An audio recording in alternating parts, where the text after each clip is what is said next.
Orion is getting ready to launch.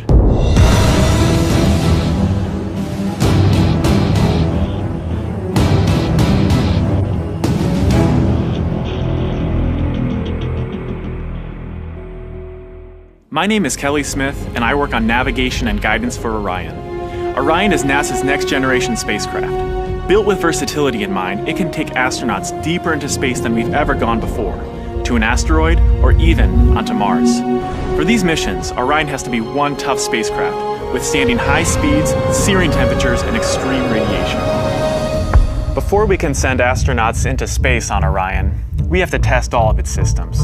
And there's only one way to know if we got it right: fly it in space. For Orion's first flight, no astronauts will be aboard. The spacecraft is loaded with sensors to record and measure all aspects of the flight in every detail. It all begins with launch aboard a Delta IV Heavy rocket.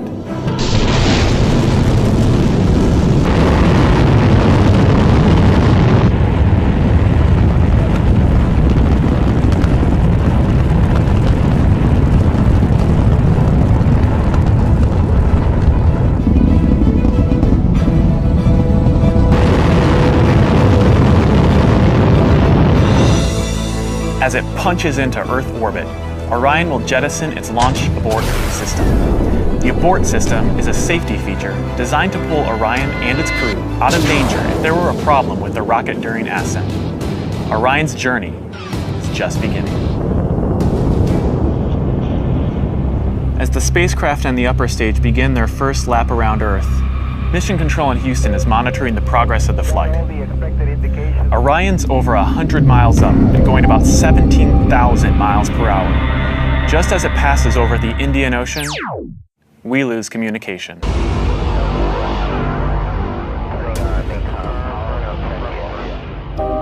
This is expected.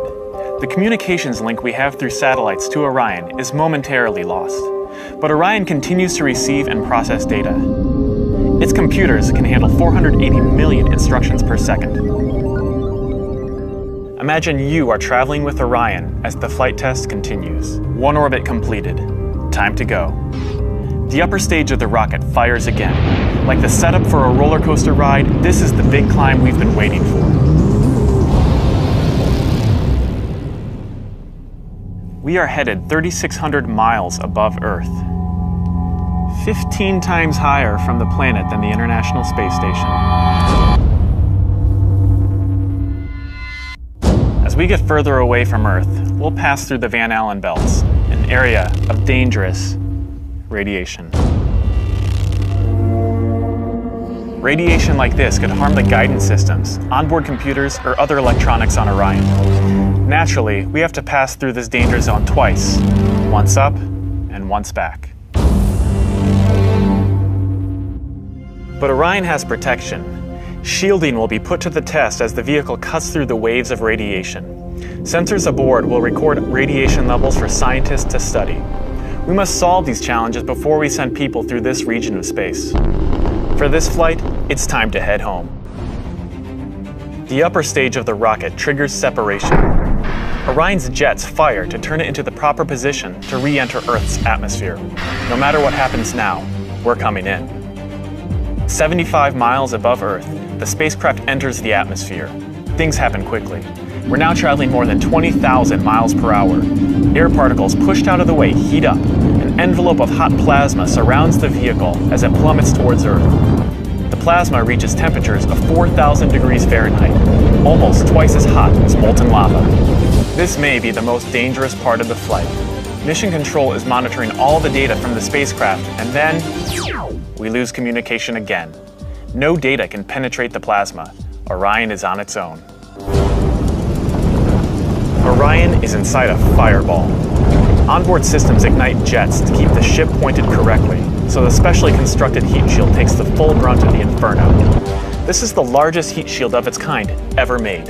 Orion's computers command the spacecraft to bank like an airplane, keeping a precise path to the landing site.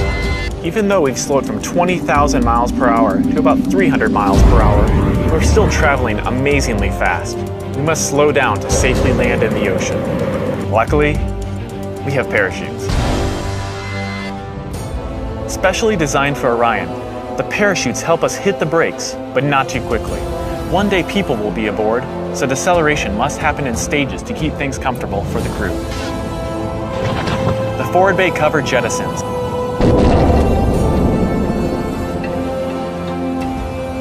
Two drogue chutes deploy and slow the returning spacecraft down to 175 miles per hour.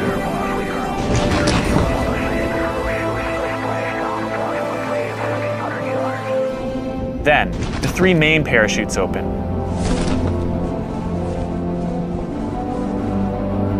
Once fully engaged, this canopy would cover an American football field. It takes parachutes this size and strength to slow our descent to 20 miles per hour, and then splashdown. For this first flight, we won't have astronauts inside, but we still have some very precious cargo. The flight data from this mission is stored inside the Orion spacecraft. While our flight might be over, there is still a lot of work to do. Onboard sensors recorded every detail, from launch to flying in space, to re-entry to landing.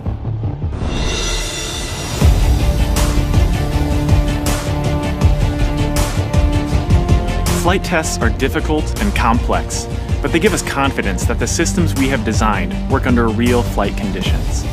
It's great to be a part of this first space flight for Orion, and we're looking forward to beginning a new chapter in human space exploration.